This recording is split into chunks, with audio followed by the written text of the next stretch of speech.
Today we're continuing to work with the equations and trying to find solutions, and we'll examine whether or not numbers make an equation true or false.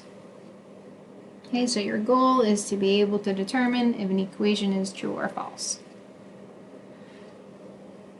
Teacher problem number 1, I have an equation A plus B is equal to C. Okay, depending on the values of those variables, this could be true or false. So the first thing I'm going to do is I'm going to take numbers given to me, I'm going to plug them in and see if it makes it true or false. So it's important to pay attention to the value and what letter it corresponds to. Okay, so 3 represents the A, so I'll write that first. B is 4, and C is 5. Okay, so I've taken each of those and replaced them there, and I tried to determine if this is true or false. 3 plus 4 would give me 7, and of course 7 does not equal 5. So this is false. We're now going to try to find numbers that make that true.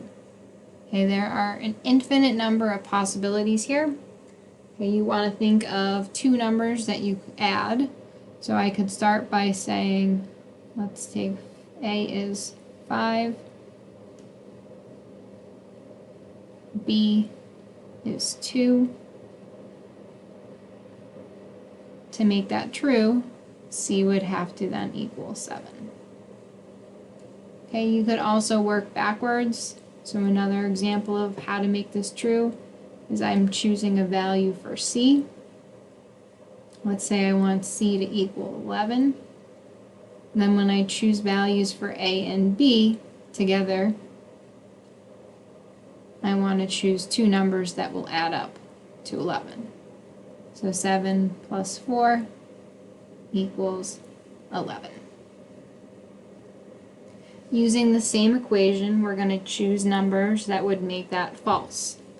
Again, there's an infinite number of possibilities, so I'm not looking for one particular answer. Okay, we could choose, say I want to make A equal to 6, B equal to 9. Okay, I know 6 plus 9 should give me 15, so if I wanted this to be false, I could pick any number other than 15. Okay, so then if I plug those in, 6 plus 9 equals 17. This would become false because 15 does not equal 17.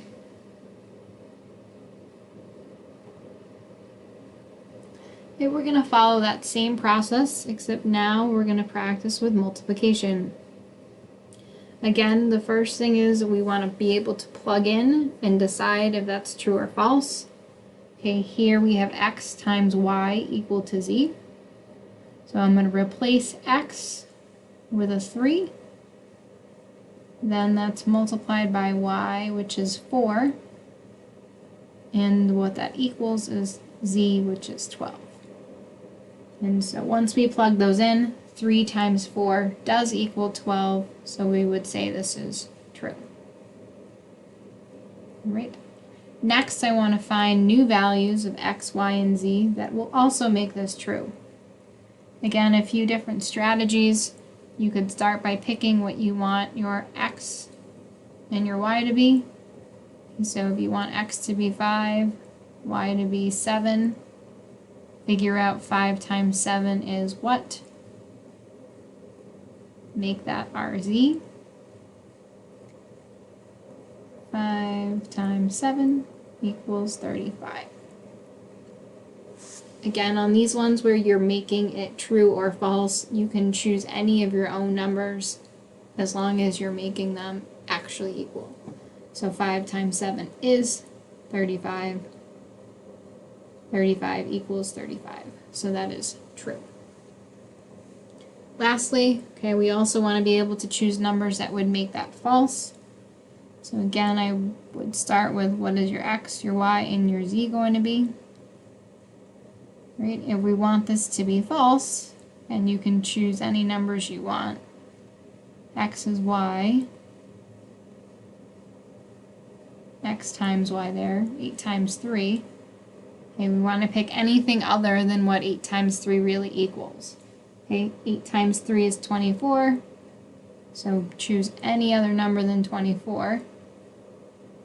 Plug those numbers in, and we would say 24 does not equal 27, so that it makes this false.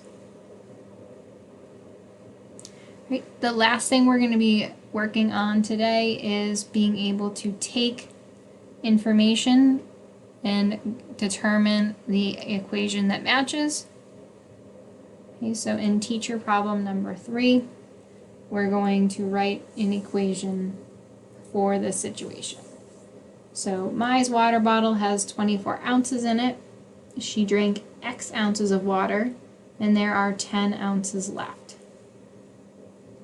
Choosing all, so there might be more than one that would work. Okay, so if she drank the water, that means that we would be subtracting. We don't know what we're subtracting from, or how much, but we know there is 10 left. Okay, so we don't know the value there. And so the equation I would come up with is 24 minus x would equal 10. So we want to know which of these is equal to that. Okay, we're not doing any division in this, so we can cross off A. Okay, if I add 10 to the amount that I originally had, that's going to give me more than what she has, so we can eliminate that. 24 minus the 10 will tell me how much I have left, or how much I drank. So that would be good.